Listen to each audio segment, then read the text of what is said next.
Welcome, everyone, and thank you for joining us today for our webinar. Will, if you could put our first slide on, please. My name is Peter Godfrey, and I'm the Managing Director, Asia Pacific of the Energy Institute. The Energy Institute is a unique UK chartered professional institute that is entirely focused on bringing global energy expertise together. Its mission may be simply summarized, and it is ensuring that energy and the critical role that it plays in our world is better understood, managed, and valued.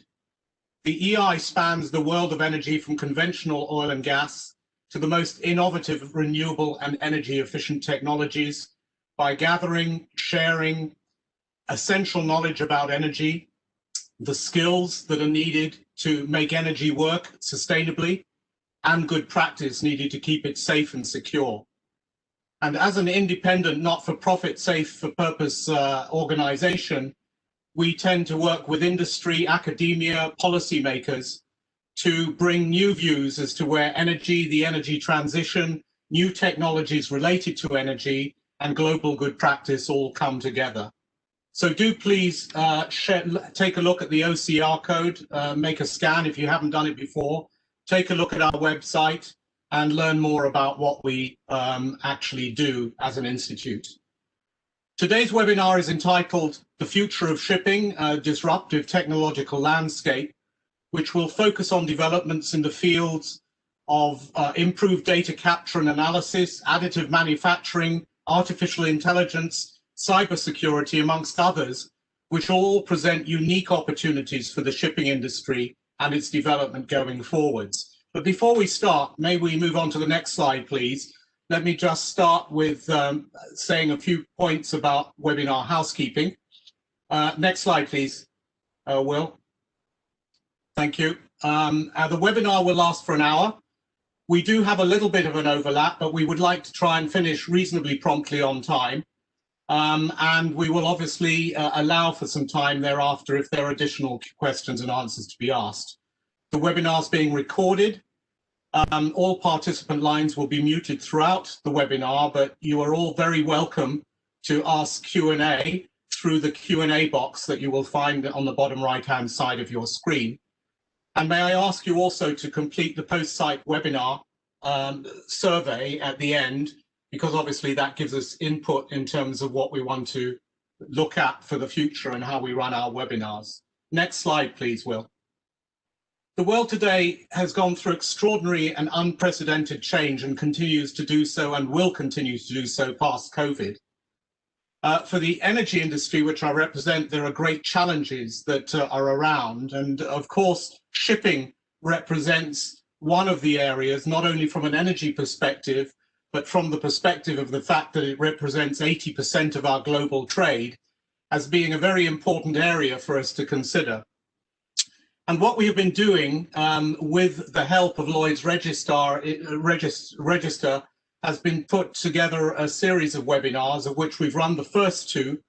And this is webinar number 3 that will focus on the disruptive technological landscape.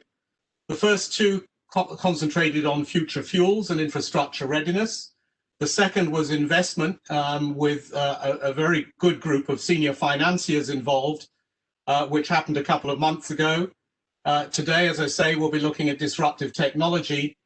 And then we will be going into another 2 at the end, one of which is more focused not so much on supply chain optimization and resilience from a disruptive technological point of view, but more from the point of view of looking at novel technologies such as radical new ship designs, very new fuels such as, advanced atomic and nuclear fuels potentially, and autonomous shipping.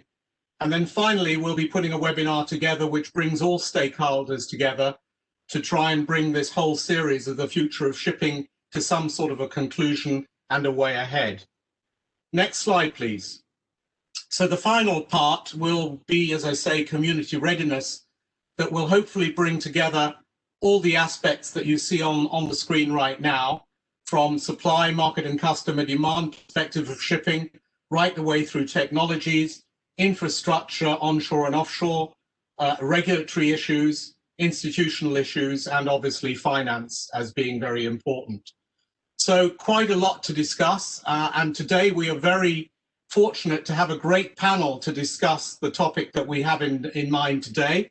And without further ado, it gives me great pleasure to introduce the moderator and the panels of today's session. Next slide, please, Will. So our moderator today is Tarun Mehrotra, who's the Director of Trade and Transport of Rainmaking. Tarun, as well as being an INSEAD MBA, trained as a marine engineer, having started his career in new construction of ships in South Korean yards. He went on to lead consulting divisions and business development functions at the likes of DNV and Jardine Matheson, and more recently was with Lloyd's Register before he joined Rainmaking. And I'm sure he'll tell you more about Rainmaking when he speaks. Our panelists are Nidhi Gupta, who is the co-founder and CEO of Portcast. Nidhi is an experienced strategy and logistics professional. She has a decade of leadership and consulting experience in Asia Pacific with Deutsche Post DHL Group, and has been passionate about digitalization and the innovation, particularly in supply chains and logistics industries. And obviously Portcast, which she is now a part of, is very much focused in that area.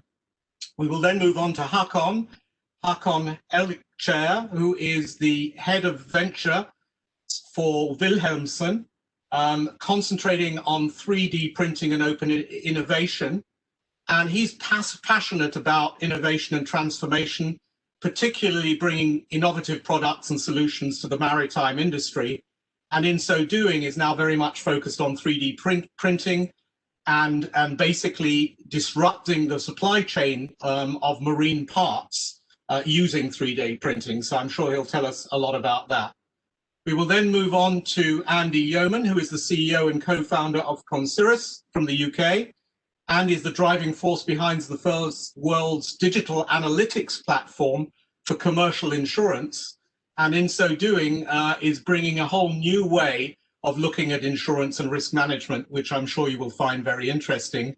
And then lastly, but not leastly, Tim Percival, who is the Vice President of Cybersecurity of Asia Pacific at Netitude, which is a Lloyd's Register company, and is basically focused on cybersecurity. And Tim has been focused on the subject of cybersecurity for the last 13 years. And in looking at Netitude is obviously heavily involved with fintech, insurance, and more recently marine and offshore businesses as well. So he has a very broad experience of cybersecurity issues and how they play into this disruptive market. So without further ado, Tarun, I hand the buck to you. Over to you. I look forward to the session. Thank you very much. Thank you so much, Peter. I personally feel this discussion couldn't have come at a more opportune time, because not just for global trade, but specifically for shipping, it's operating at a trisection of an interesting time where there's a need to change. The stakeholders are demanding more transparency, more reliability. There's an intent to change within the industry as well, where the stakeholders are looking to make the shipping industry more efficient, more technologically advanced, and of course, socially responsible. Of course, and we are seeing a whole plethora of tech solutions emerging, not just within the shipping industry, but through other industries that shipping can actually adopt and transform itself. So without further ado, let me call upon Nidhi Gupta, the co-founder of Portcast, to share her opening remarks and to get the discussion going forward. Nidhi, over to you. Tarun, thank you for having me here. So I've been leading Portcast for a couple of years now, and very happy to be here and talk about artificial intelligence and data analytics as one of the disruptive technologies that's transforming shipping. And like you rightly said, now is the best timing possible because companies realize that technology can be that differentiator, both against competition, but also against any external risks that we're all facing now. If you can please move to the next slide.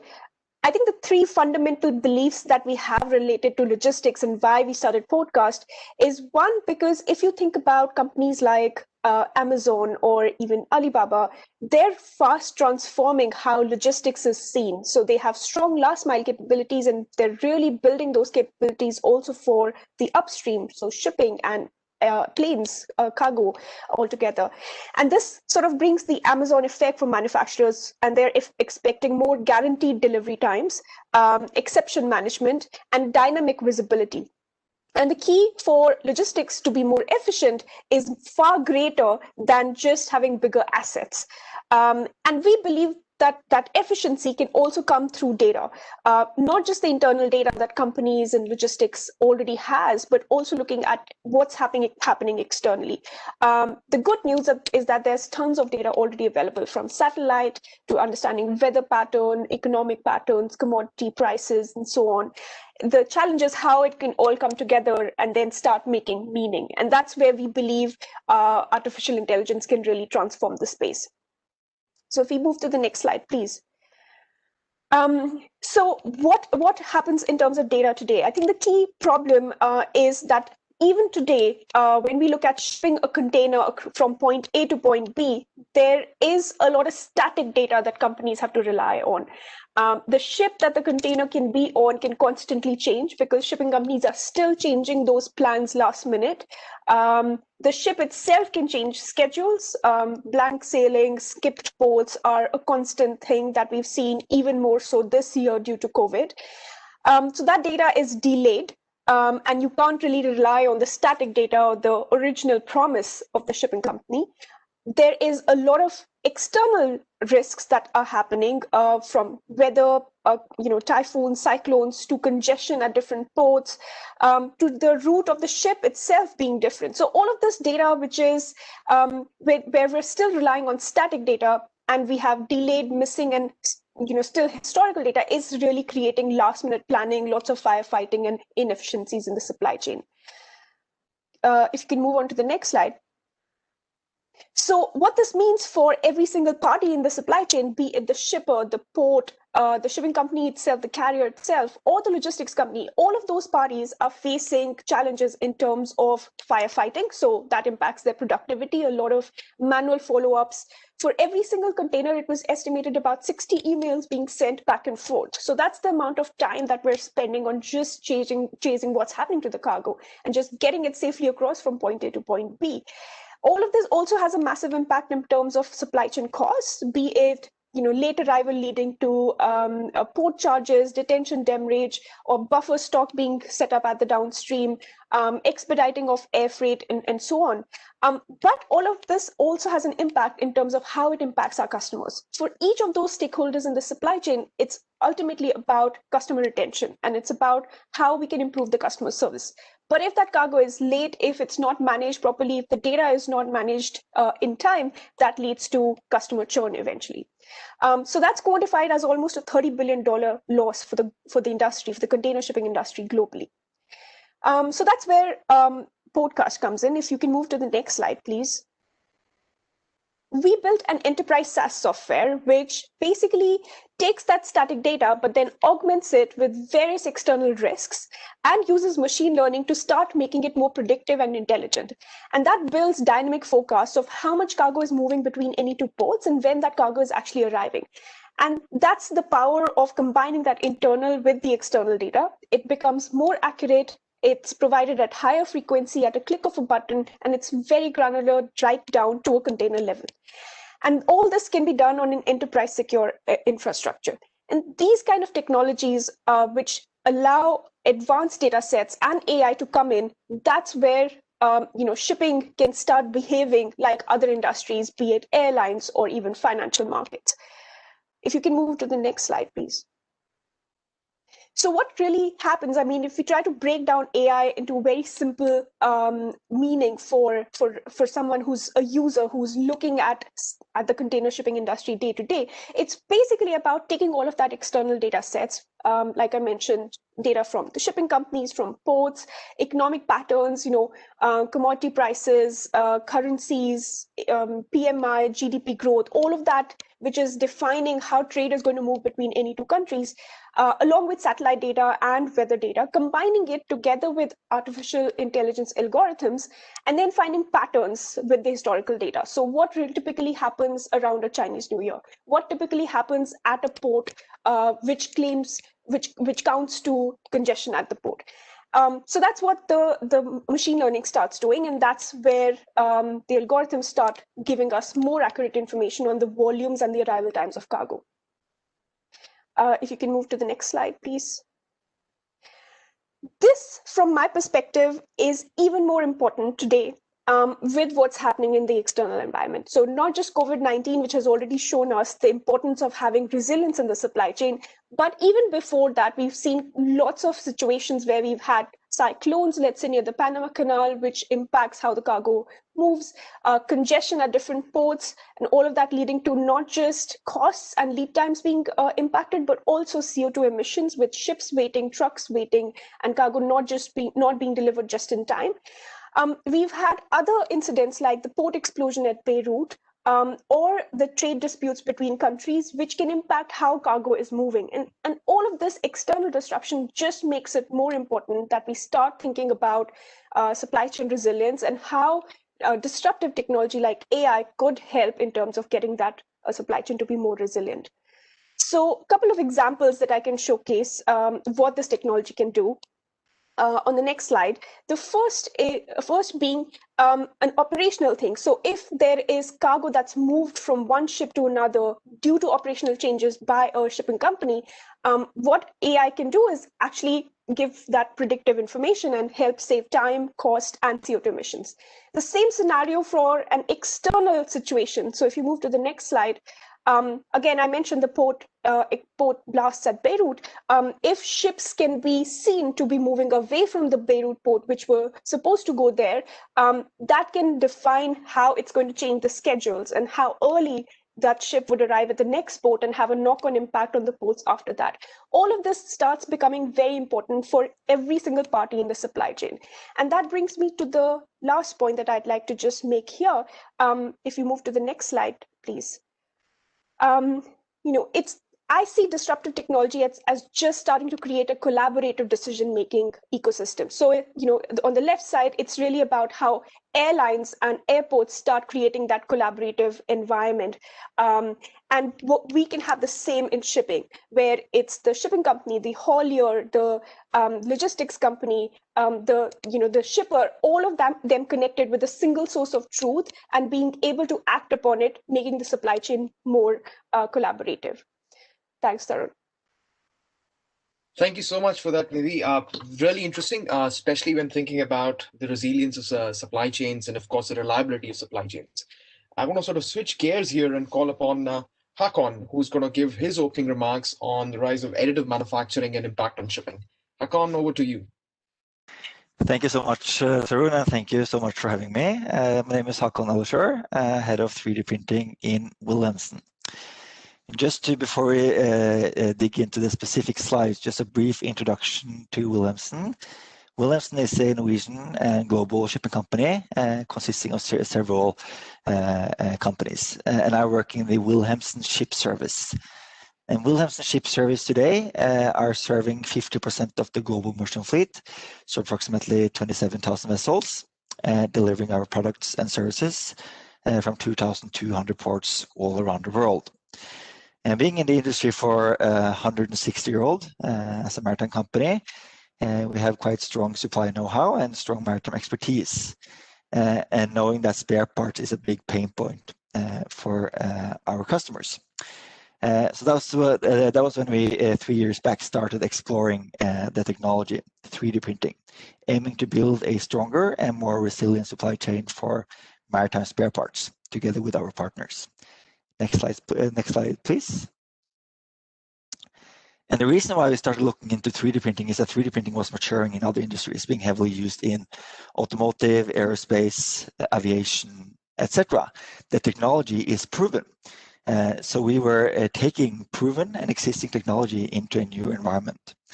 And the problem statement that exists today for the end users is that the end users have huge issues with spare parts in terms of obsolete parts, long lead time parts, poor part performance, and high unit cost. And lastly, and also very important point, is that parts are being shipped multiple times around the world before it actually receives or is received on board the vessel, meaning the carbon footprint that the part is given today in the traditional manufacturing is quite significant.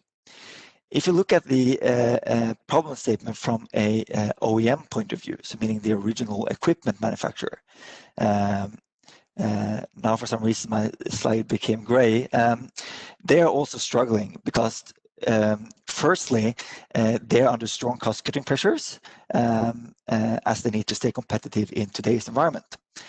And secondly, the end users are demanding a more responsive supply chain from them, so meaning a faster lead time, being closer to the end user, etc. And thirdly, the end users tend to turn to the gray market to meet these needs, especially then as the vessel age increases and service agreements expires. Because it's important to mention that a large portion of the fleet is about 15 years old, and then suddenly you are experiencing a lot of obsolete parts. So in my hands here, I have actually a OEM part. This is a part from Wärtsilä, one of the world's largest engine manufacturer. It's a lifting tool for an engine. And this part for the end user in the traditional or the normal part is quite heavy. It's 9 kilos. It's difficult to operate on board the vessel. When it breaks, it's a hassle. It's very long lead time for this part to get hold of it. And it's a quite costly production of today's part. The 3D printer part can be produced on demand. So you're going from several months to a few weeks lead time. We have improved the performance. It's much easier to use. I can carry the part with one hand rather than having 2 people carrying the lifting tool. All parts are interchangeable, so if some parts get damaged, we can easily replace those parts. And for the OEM point of view, they can, instead of focus on parts where they don't produce that many of, they can more focus on the high volume production items. So in a way, we're solving pain points for the OEM and we're solving pain points for the end user. And the solution that we are building is, say, additive manufacturing or 3D printing fulfillment platform, where we are building a digital warehouse consisting of generic and consumables and OEM parts, such as the lifting tool that you just showed, or the lifting tool that I just showed you. And we're producing these parts on demand using production partners to our customers. So just to give you a view, here in Singapore, we're working with 8 different production partners that have access to various technologies. And 3D printing is not only one technology. You have polymer printing and your different sizes, same with metal. You have smaller, more complex metal parts. That is one printing technology. And then you have larger metal parts. So for instance, we can print parts up to 5 times 2 times 1 meter. And the benefit of the technology is that it allows our customer to reduce their total cost of ownership. They're getting suddenly access to obsolete parts. They're replacing specific components rather than complete system. If for instance, an impeller for a pump broke down, instead of replacing and the impeller is not available in the market, so they need to replace the whole pump. With our service, they can replace the broken component itself. They have no minimum order quantity, or the minimum order quantity equals to 1. We're looking at improved performance and also shorter lead time. And last, and as mentioned before as well, important point is the reduced environmental footprint. Less parts are being air freighted all around the world, and their production process also involves less waste. If you go to the next slide, please. We have launched commercial programs since December 2019. Are working with 10 different customers. So we have more than 2,000 vessels in scope that have joined commercial programs and are delivering 3D printed spare parts to their vessels all around the world in key delivery locations. A month back, we also announced a letter of intent to establish a 3D printing joint venture between Wilhelmsen and ThyssenKrupp. ThyssenKrupp is a similar company as Wilhelmsen in the way they have very long experience, 200 years in the steel and materials business, and spent more than a decade on additive manufacturing. So in a way, we are marrying Wilhelmsen in-depth maritime expertise alongside ThyssenKrupp's deep expertise in additive manufacturing, finding complementary capabilities with a new technology in an existing market. Next slide, please. The offering that we currently are having in the market is twofold. One is being able to order parts on demand. That's called the APOD offering, available parts on demand, where our customers are ordering parts from our growing 3D printing catalog, consisting of generic parts and OEM parts. An OEM, as mentioned before, is the original equipment manufacturers, the makers of the part. And the second offering, which is quite interesting, is the CPOD offering, the custom parts on demand. This is an offering that we have established because we saw that the vessels are often experiencing parts. They have difficulties in sourcing. They're using a lot of time and effort to find specific parts in the market. So we now have an offering in place where we have an engineering team sitting ready, handling these urgent requests from the vessels, which is often quite challenging because the vessels don't possess digital files. So we are doing rapid product development based on best case engineering drawings and worst case photos of the part. And then using the applicable technology to then print and produce the part and delivering to the vessel, together with the other products that Wilhelmsen Ship Service are delivering to 50% of the global merchant fleet today. Next slide, please. Yeah, this is to highlight how we are bringing physical parts to a digital supply chain. So the general process is that the customer, the end user, or the OEM provide information for fabrication. And in this example, this is an inert gas fan impeller, and due to the internal geometries, we needed to get access to the part. So we receive the part for scanning, we digitize the part, we choose the applicable production technology, which is in this case is wide arc additive manufacturing. So with the robotic arm, in practice, welding the part. And then we do the necessary classification, society advisory, and risk analysis, which is very important to make sure that all our parts undergo the necessary tests and have the necessary certification before being delivered. So that is how we're working with these parts. And then last slide, please.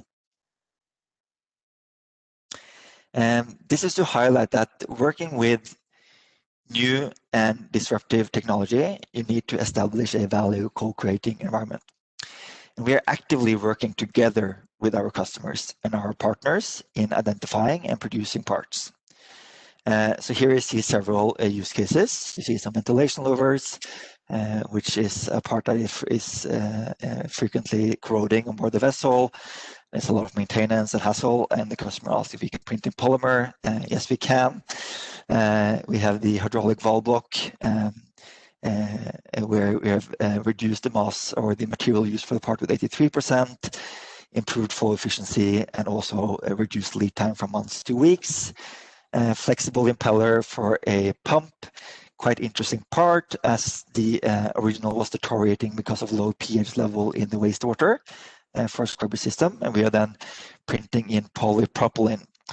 And polypropylene is stiff material, but because of the 3D printing technology, we can work with internal geometries, then replicating the flexibility of rubber into a new material. So it's a lot of opportunities that is presented by the technology as such. And then some selected OEM use cases that we're currently working on. That was all from my side. Thank you so much. Thank you so much, Hakon. Definitely, this is no longer a work of science fiction, and I'm aware that over the weekend you even used a drone delivery system for one of those parts and delivered it on a vessel at the anchorage of Singapore. We're going to circle back and have a few questions for you later on in the webinar. Can I just remind the audience, if you have any particular questions, please use the Q&A functions in the chat box and drop your questions here.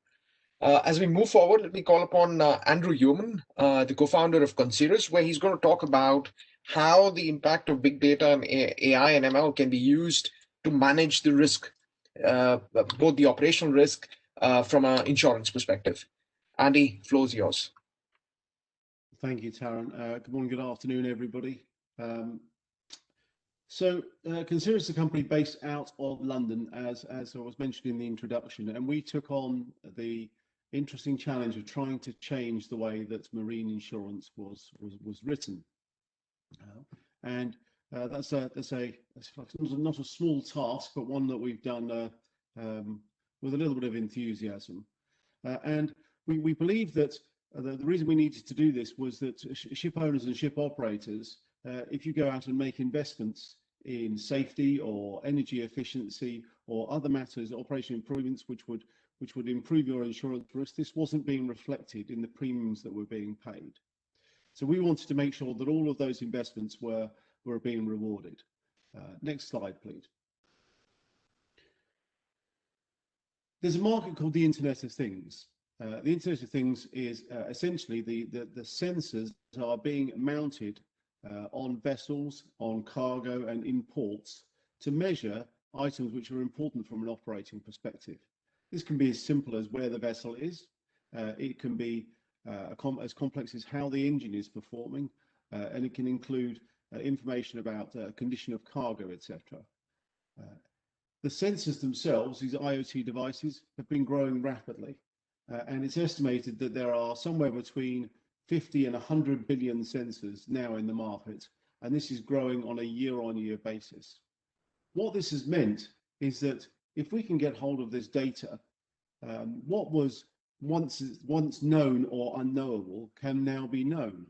So let's just think about unknown and unknowable. So it was historically unknown where a piece of cargo was or the temperature of that cargo. It was potentially unknowable how that ship was being operated. But using the data that we get from these IoT devices, we can now extract what we call the behavior of either the vessel or the assets insured. So in the example of the graphic here, we can see where that vessel is, the mileage that it's traveled, the ports that it's visited, in the case of cargo, what the temperature and the condition of those goods are. Next slide, please. And it turns out that behavior is a far better measure of risk than anything we've seen before. So previously, when a risk was offered into the insurance market, the risk was assessed by the individual insurers and priced based on the information that was given to them by the brokers. So it could be simple information such as, this is a 50 vessel fleet, we operate mainly in coastal waters, and we spend 80% of our time in coastal waters, and we have 6 of those vessels laid up. Well, today, what was articulated doesn't need to be articulated because all of that information can be observed. So if you say you have a 50 vessel fleet, well, we can see if you've got a 50 vessel fleet. If you say you have 6 vessels laid up, we can see whether those vessels are laid up or whether they've been used. And if it's declared that we operate primarily in coastal waters 80% of the time, well, we can see that whether that's 80%, 90% or 70%. So the risk today can be priced based on the observed behavior or even the anticipated behavior. So we can see and anticipate where trading patterns might change. And it turns out that the behavior wins at describing the risk and at pricing the risk. And lastly, it wins on a couple of other factors. Not only is it a better factor for does it correlate to claims more accurately, but it's also a lead indicator for claims, which means we can do something called active risk management, and we'll come to that in a moment. But what active risk management does is it rewards the customer for taking actions ahead of there being claims. Next slide, please. Maersk, I think, came out with a quote. The chief executive of Maersk came out and said, everything that can be digitized will be digitized. And this is important for operating reasons, for energy consumption, for uptime. Anything that can be measured will be measured, and that information will be used in the operation of vessels. If we can get hold of that data, artificial intelligence can turn that data into insurance insight, so we can see whether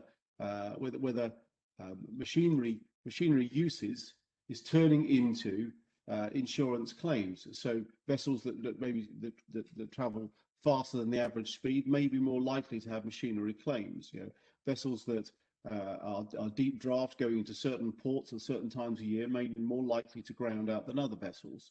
We are able to observe that. And on the next slide, please, you'll see that what we've done is we've provided to insurers a dashboard of every bit of usage that's made of their insured portfolio.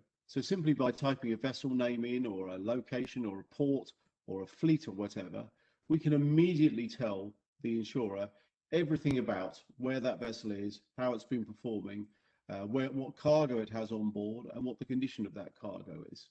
And then we can alert them if there are changes to those factors. And then on the next slide, please, more importantly, what we've been able to do is to model all of that information with historical claims data to be able to predict what the loss, both in terms of how often that loss will occur, the frequency, and what the likely magnitude of that loss is, i.e. the score, the actual amounts, over the next 12 months. And importantly, we've been able to explain, well, why is it? What are the factors that we believe are causing these losses? This means now that you can engage with your insurance broker or your insurer about the exact factors which are likely to predict those losses. So for every commercial vessel in the world, we have modeled about 1,500 factors, and our algorithms figure out which ones of those are most likely to cause losses.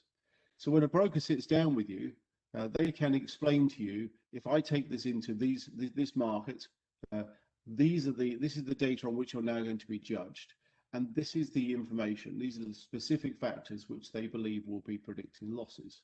So that gives you a chance to address those factors up front, and if necessary, change the behaviors.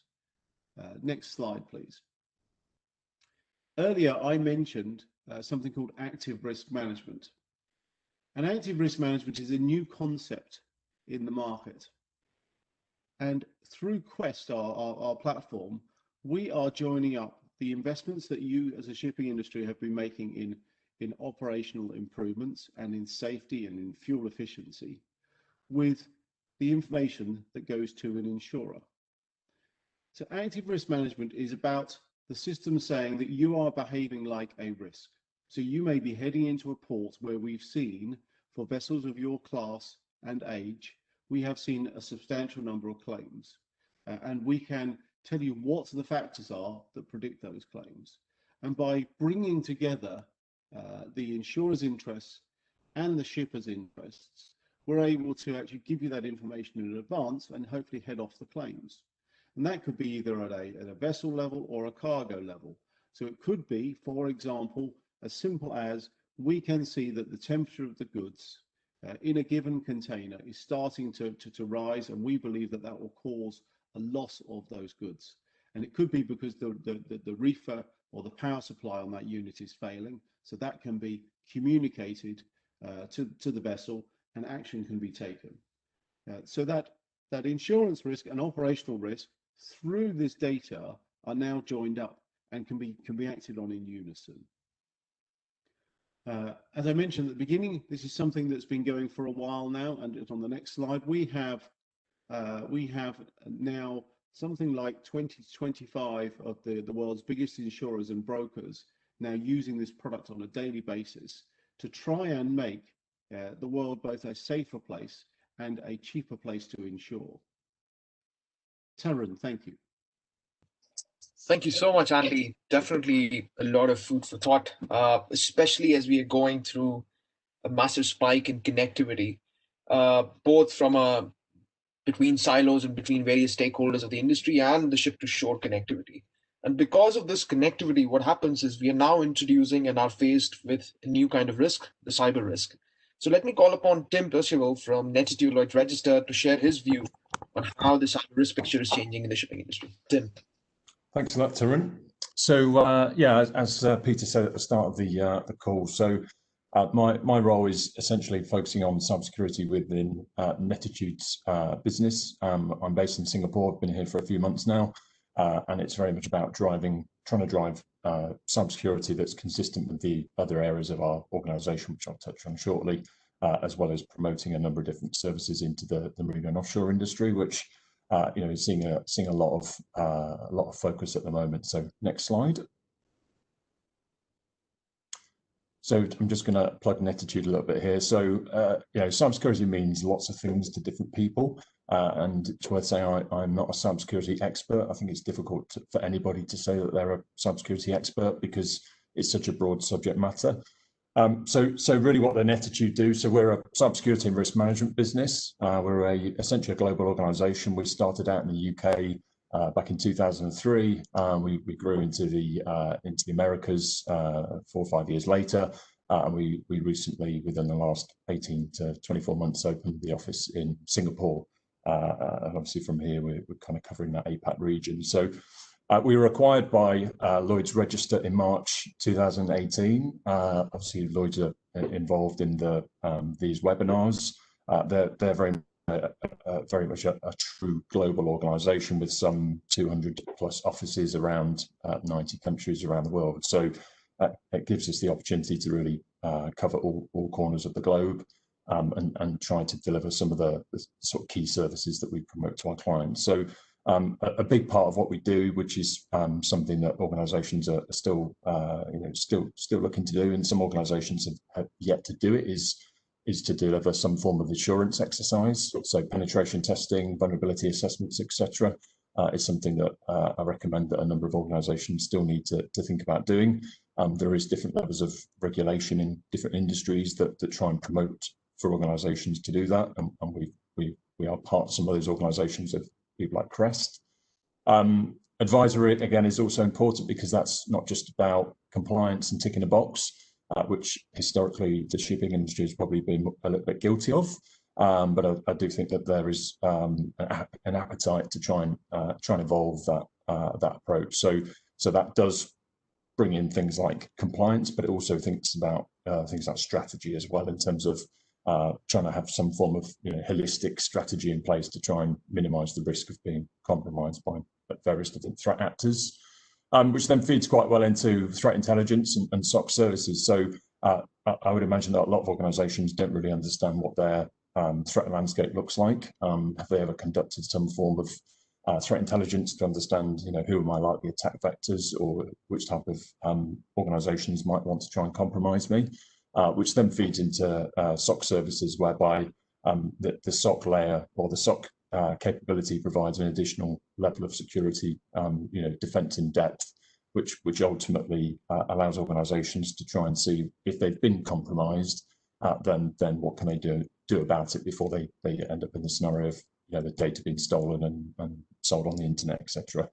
So I'm only going to touch on a couple of these points. So we've been delivering, I guess, services to a number of key markets. Financial services is a big one, insurance, manufacturing, retail, and more recently marine and offshore. We've been working very closely with a number of organisations through the Lloyd's Register kind of distribution network of their long-standing customers. And we've also developed something called LR Shipwright, which is essentially a framework to help organisations think about cybersecurity from a vessel perspective from day one. Vessels can be typically up to 25 to 30 years of age before they're pulled apart for spares. So it's really important that if shipping companies, shipyards, etc., can look to try and think about cybersecurity from day one, to ensure that vessel, the point it is handed over to the owner, that vessel is secure, and cybersecurity is kind of at the forefront of those organisations' minds. Next slide.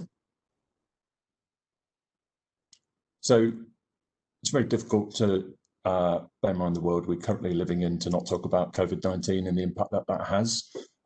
It's a shame, but it is what it is, that hackers are using that as an attack vector to try and compromise organisations. Obviously, a number of people are having to kind of maintain social distancing. There are a number of travel restrictions in place. That changes from one day to the next, in terms of you can go into one country from the UK, and then from another you can't, and it's a constantly evolving challenge for organisations to try and manage their assets, the ships that are constantly moving around the oceans. Remote working obviously is something that a lot of organisations are having to do. So whilst companies are trying to embrace technology and enable their users to be able to work from home and still do their jobs, hackers have essentially been taking the opportunity to try and send phishing emails, etc., in order to compromise different users, etc. And it's it's obviously been working with some of the things that have happened more recently. One area that we're seeing a big push for is this interconnected systems, whereby historically you had IT and OT networks. IT may be considered from a shore perspective, but there's also an IT network ownership, and organisations are now wanting to try and extract OT data, so information from things like GPS and ECDIS, etc., into the IT network, to then get that into the cloud for them to do real-time data analytics. And that obviously presents a significant challenge for organisations, whereby that OT system has historically been a closed system. So, that's definitely something that organisations are wanting to do, but at the same time, they're having to manage the risk of that at the same time. Next slide. So these are just some stats from Naval Dome and SAS and BIMCO. So we talk about something like a 400% uptick in cybercrime during the pandemic. It's quite significant in terms of what's been happening. I guess talking here a lot about the shipping industry and what could be done, etc. Again, the IMO unfortunately suffered a breach more recently, which obviously is a challenge for them as the regulator in terms of the shipping industry. But I think that for me that demonstrates why organisations need to kind of wake up and take notice of what's going on. We've seen some of the biggest players in the market being compromised. So CMA were compromised a couple of weeks ago. We all know about the Maersk breach previously. MSC, Carnival, Toll Group, the list goes on in terms of the organisations that have been compromised. The CMA one was interesting because that was a ransomware type compromise, and it's got to the point now where organisations are being compromised. They're being told via a pop-up on their screen that all their systems have been encrypted and they can't do anything about it. But if they'd like to click on the live chat link, then a very kind hacker will help fix the problem for them and tell them where to send the Bitcoin. So, that's the kind of sort of reality of how things are developing within the cyberspace. Next slide. And this is the last slide, really. So this is just covering some of, I guess, Nettitude and Lloyd's Register's point of view from a cybersecurity in terms of the industry of marine. So our recommendation is definitely to try and be strategic and think longer term. There's the IMO 2021 requirement is out there at the moment. It's I think purposefully not too specific in terms of what organisations need to do. However, any organisation that is looking to go on that journey should think about it as a journey, not just to tick a box. There are lots of different moving parts. Cybersecurity, it doesn't stand still. And therefore, organisations need to really try and think a little bit bigger than just how do I meet this compliance requirement. As we know, most attacks aren't targeted.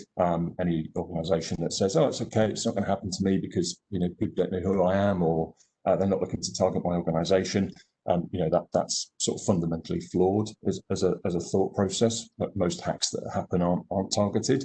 Clearly, financial institutions and certain organisations are, but typically, because of the way in which the internet's been developed, people are able to run random scans at millions of IP addresses and see what comes back as the high level of risk, and then look to try and compromise those organisations at that point, depending on what their modus operandi might be in terms of who they're trying to compromise.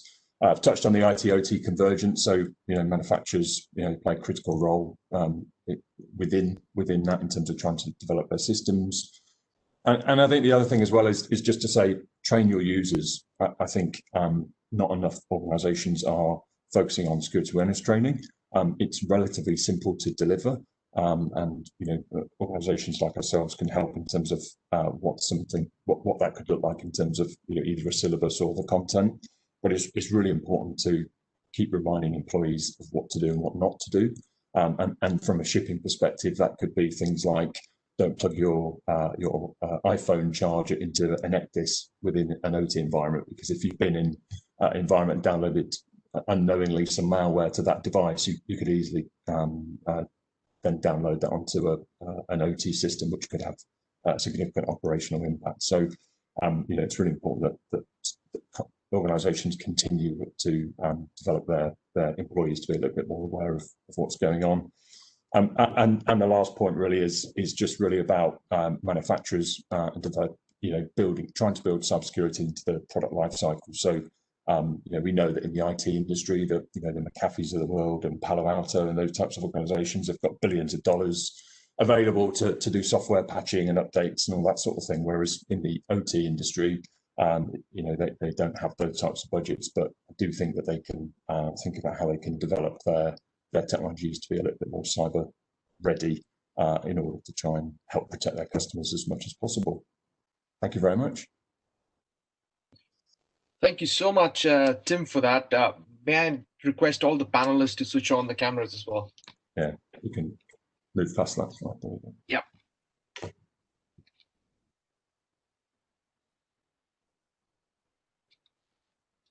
Thank you for that. Tim, you have to sort of drop off at 4 p.m. So I have a burning question on some of the topics that you touch upon, right? So for me, it was quite humbling to see that one of the impacts of COVID has been a spike in probably cyber incidents, right? But specifically from a shipping perspective, and you sort of alluded to this, right? The industry is used to a compliance sort of mindset, right? There is an incident, there is a regulation that comes out, and a compliance checklist can solve all the problems. But increasingly, you see interconnectivity between ship and shore.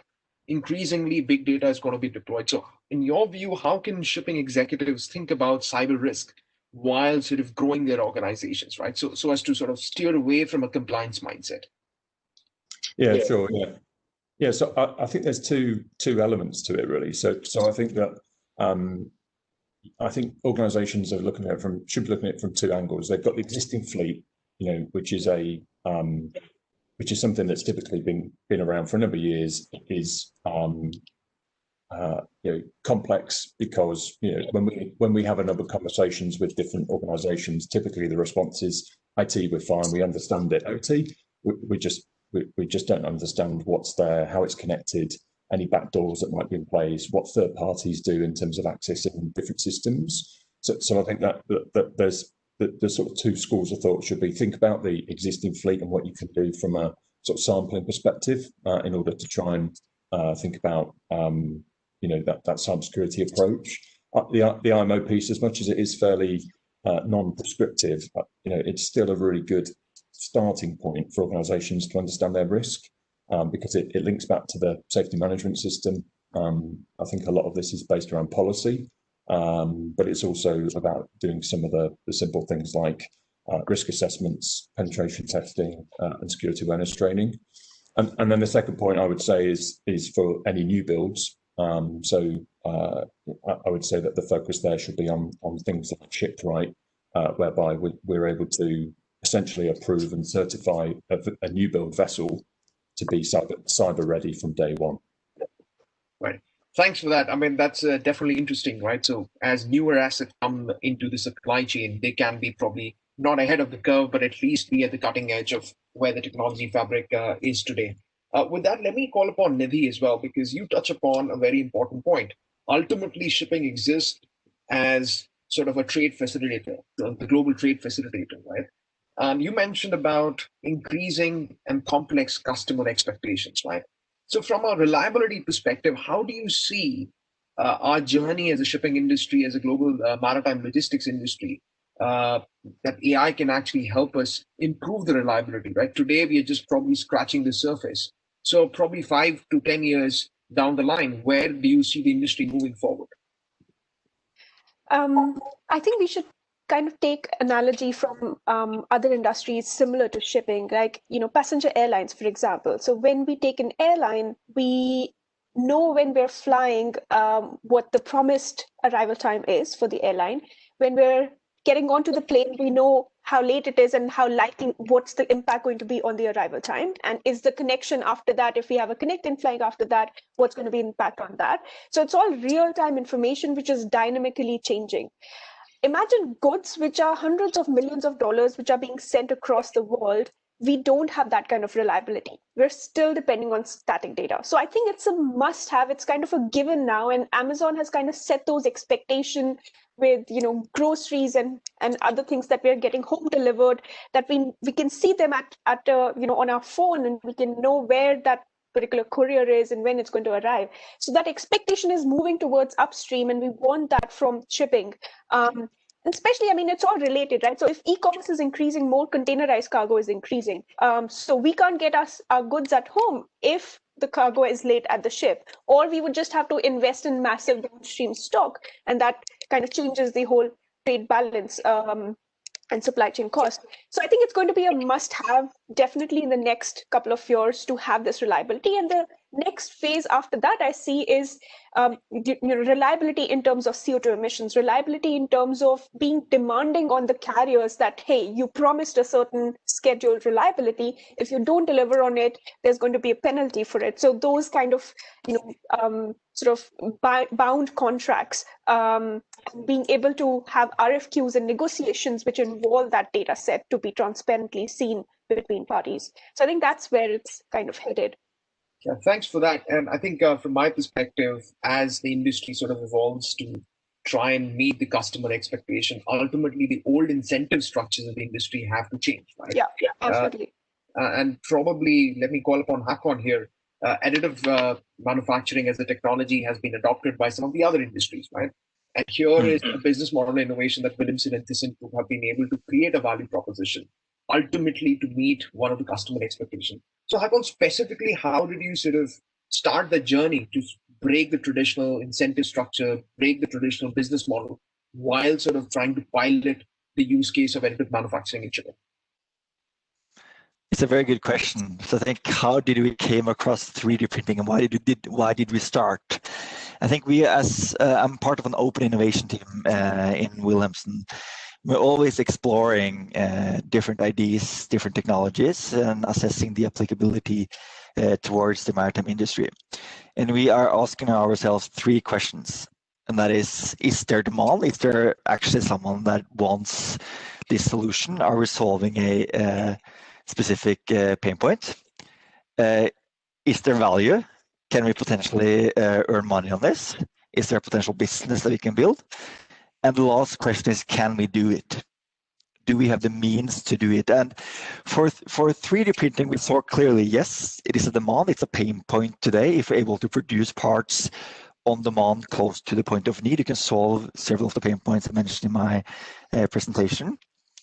Number 2, is there value? Yes, it is value in terms of vessels changing systems rather than broken components. They're dealing with high minimum order quantities, and in many parts they're dealing with high cost of part. And thirdly, can we do it? And that was the big question, right? Can we do this? We're not a technology firm, we're not a manufacturing company, and suddenly Wilhelmsen is to be the 3D printing champion in maritime. And that was our starting position. So we started off just doing pilots, getting some printers, printing some parts, testing out, and then in a way maturing and building our own competence and expertise on the area. But also at the point realized that we need more experienced people together with us. Hence, we have been working with a strong ecosystem of partners from day one. And we're now marrying ThyssenKrupp in this joint venture around our 3D printing offering. No, thanks for that. I think orchestration of ecosystems is one of the key levers as industry sort of evolve the open innovation kind of an approach, right? And probably in our view as Rainmaking, we firmly believe that's one way to try and break the traditional silos and try and create new value propositions. Let me sort of get Andy here, especially because he's operating in a segment which is even more archaic, marine insurance, right? So from your perspective, Andy, how do you see the sort of awareness of the marine insurance industry about using tech to solve some of the biggest pain points that they've been trying to solve for the last 150 years? Because one of the sort of corollaries of using tech is you have enhanced provenance, enhanced transparency. So how do you see the reaction when you were trying to break into that sort of segment? Yeah, it's a good question. I was asked actually if I'd ever received any pushback on our offering, and I said, well, not so much pushback, absolute rejection is what we saw from the industry. You know, so unfortunately, the good news, the good news, bad news. The good news is that this data provides a huge amount more visibility to all the parties of the risks that are involved. The bad news is that some people don't want that. And that could be that's many times it's a cultural aspect. but actually in often cases they're just not geared up to have that. So what we're seeing is really a sort of a fragmenting of the market. We have some insurance carriers are welcoming this and starting to change. Some are ignoring it. But actually probably what's interesting is we're seeing new participants coming into the market who are building their proposition centered entirely around this. In the last 4 weeks, we've seen that there's a company called Key Insurance, KI Insurance, being backed by Fairfax Ventures and Blackstone Investments. They've put $500 million of capital into an entirely automated, data-driven Lloyd's-based syndicate, and we are seeing more and more of those coming up. We're working with one actually in Singapore at the moment. There's an entirely data-powered, ground-up insurance proposition. So I think we're going to see more of these because it is the future. I mean, when we present to insurers, you know, we will set out that actually data is the future. It's got to be digital. You can disagree. You can choose not to participate, but you can't choose for this not to happen. It would be a bit like saying, I don't want to be on the internet. Yeah. You can choose for that not to happen, but you can choose to not participate, but you can't choose for it not to happen. Thanks for that. One of the other views is, of course, shipping is a derived demand. The industry has to change in response to either the end consumer's expectation or the society at large's need for transparency. Right? I sort of want to tease out the aspect of supply chain resilience here, because ultimately 80 to 90% of the trade still happens by ships. And COVID has proven that, yes, the planes were on the ground, but ultimately ships, despite the seafarer challenge, were still flying the international oceans, right? So Nidhi, in your perspective, you've seen various congestions around the port, especially in the early part of the year. How important moving forward as the world moves out of the COVID zone, hopefully pretty soon, would the supply chain resilience discussion would be moving forward? Would things go back to the way they were in the shipping industry because the incentive structures have not essentially changed? Resilience and risk in the supply chain is not new. COVID is a new form of challenge, and it has been unprecedented.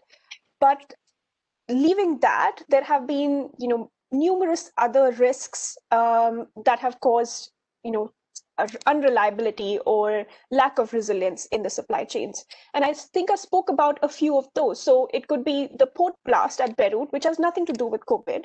But on a normal basis as well, weather patterns, and with climate change happening, cyclones and typhoons are a norm. Around Panama Canal, we recently spoke with the authorities around Panama Canal, and this is a normal thing for them. And any technology which enables them to figure out or quantify the impact of a particular typhoon based on the intensity, the direction, and the ships that are passing by the area, how delayed that is going to be from a berth planning perspective for the particular port. That's incredible value because it directly has an impact on the ROI of the berth management. So it's pre-COVID, and most likely will happen post-COVID as well. But congestion, again, we're in Asia. A lot of the ports here are still not as efficient as some of the large global ports. Singapore is one of the most highly efficient ports, but there are numerous other ports in Asia, especially because there are lots of transshipments here. Ships go through multiple ports when they have to make a journey from point A to point B. There's constantly this battle about efficiency, and every single port kind of, again, creating knock-on effects on whether the entire ship is going to be on time or not, and how that impacts the resilience of the supply chain broader than just maritime, because maritime is just one part of the entire puzzle of getting goods across, from factory to the consumer. So I think even after COVID, we will constantly see the need to have resilience in the supply chain and build that resilience through technology. But I think what COVID has done is created that urgency, that it's no longer good to have, it's a must have, that we need to have, sort of go beyond just business continuity planning. We need to really think about risk assessment and how we can take action before the event is almost happened? Absolutely. I think you're spot on when you say that technology would be the key enabler as well, moving forward, and the lessons that the world is learning out of the COVID crisis, right, for global supply chains. Let me call upon Peter here from the Energy Institute. I think he's got some questions from the audience. Peter, if you could share the questions, please. Yeah, thanks, Tarun. And I guess they segue quite nicely into our next webinar, which is looking at breakthrough technologies within the shipping industry. So question to Andy, and there was also a question to Tim, but unfortunately he's left. So Andy, you might want to address this as well, and Hakan Nidhi, feel free too. But let me go through the two questions. I mean, the first one was to you, Andy, directly, which is, how do you see risk associated with MASS autonomous vessels? Do you perceive less human decision-making will increase or lessen risk as these technologies start to get developed?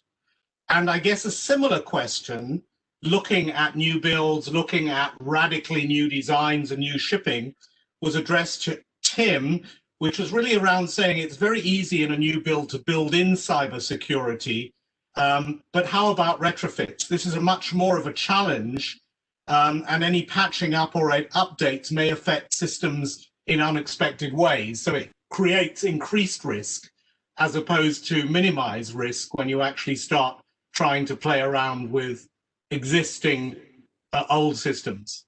So over to you to maybe answer those two questions. Yeah, well, thank you for the challenge. So I think to address the issue of autonomous ships, it's clear from looking at claims data and root cause analysis of these sort of incidents that the majority of claims are human error. So where ships are running aground, etc. There's the recent one in Mauritius where that's an avoidable incident. It was known that it would be an issue with going in that route. So autonomous vessels, you would like to think, would solve many of those issues. We're seeing that same sort of battle of autonomy play out in vehicles right now. For sure, when an autonomous vehicle crashes, it grabs the headlines. But if you look at the relative rate of incident of autonomous vehicles versus manually driven vehicles, they are a lot lower. So I think that generally speaking, autonomous vessels, both in their use and their incidents, are going to become more widely used. Their rate of incident will be lower than those operated by people. Having said that, and segueing to the second part of the question, the issue of cyber security comes up. With an autonomous vessel, people will start imagining, well, what happens if someone hacks into the controls of that vessel and sails it into a very busy port at a very high speed? Now, you'd like to think that there are enough sort of safety systems on board to stop that happening, but it does very much play on people's minds. And I'm not a ship designer, but I'm sure that there are a number of sort of safety mechanisms involved in that. With regards to the retrofit of systems, I'm not a cyber expert, but I can sort of only go into the sort of processes that we have in our offices. Is that again, a lot of this comes down to a combination of some strong technology and some good operating disciplines, and it's a combination of those two factors which I think will start to mitigate many of the risks. But awareness is often, in 9 times out of 10, is curative. Just making people aware of the fact that these issues exist is often curative. Peter, if I can quickly chime in on the autonomous shipping side of things. So we at Rainmaking firmly believe that it's also not just a technology play, but also a need-based play. So without taking names, so specifically, if you look at Japan as a country, which has a massive aging population, a large conglomerate there is investing hundreds and billions of dollars around understanding the impact of autonomous shipping from a fishing perspective, because as populations age there and a large portion of the Japanese population is still reliant on seafoods, you don't have individuals who can actually take the fishing trawlers out to do fishing. So they are really investing in to see, can we have autonomous fishing trawlers? Of course, keeping in view the whole sort of security fabric around it as well. The second last point around that is if you had autonomous shipping and autonomous ports around it, the impact of the COVID incident on a supply chain would have been very different. So these are some of the few sort of thoughts that I want to leave the panelists with. Very conscious of time here. If I can probably get a closing remark from each of the panelists and from a lens of what is that one particular thing in terms of technology adoption from your perspective that you think would actually accelerate the whole sort of adoption curve for the industry. So maybe Hakan. Thank you, Tarun. Challenging question in the way that there are so many topics which I would like to bring forward. But if I want to focus on one, I would say open innovation approach and ecosystem thinking. That companies that work on the same topic or in the same field or on the same or in the same area in a way, work together to drive the disruption and the technology innovation. And from our point of view, I think you mentioned it after my presentation that this week this weekend we deliver this part with the drone, this lifting tool, to a vessel during night. And in a way, drone delivery is it's very complementary to what we're doing. It's offering something that's faster, it's better, and it's cheaper compared to the traditional supply chain. And it's more resilient in a way. So in a way, working with companies with the same ambitions will allow you to increase the rate of innovation and also the speed of implementation as well. That has at least been a success factor at our end. Thank you for that. Maybe I can call upon Nitin. Yeah, absolutely. Just going into the theme of what Hakan just mentioned, I think partner networks. So, like I mentioned, what we do in terms of artificial intelligence is about bringing more reliability in shipping schedules. And that is important for multiple stakeholders in the supply chain. It could be the carrier, it could be the logistics company or the forwarder, as well as the shipper and the ports. And there have been multiple interactions we've had where two or more parties have come together along with the technology from our side, for example. And I think that creates stronger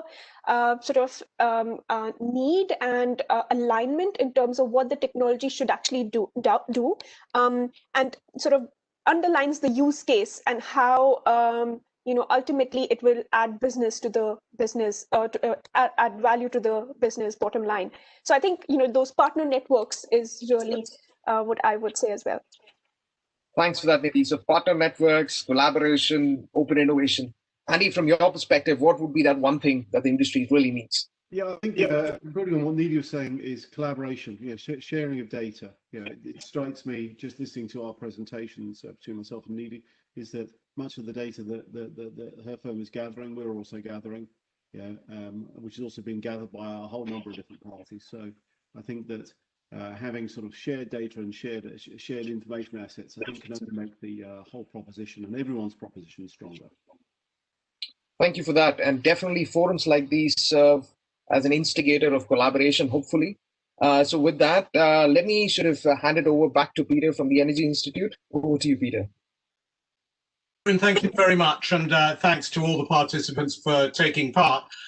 Just to repeat, this is part one of Disruptive Technologies. Part two promises to be as exciting as this wonderful session that you've run, Tarun, looking specifically at the introduction of radically new designs in shipping, autonomous shipping, both the shipping itself and autonomous ports, and really weigh out breakthrough technologies. And I'm sure these topics will come up again.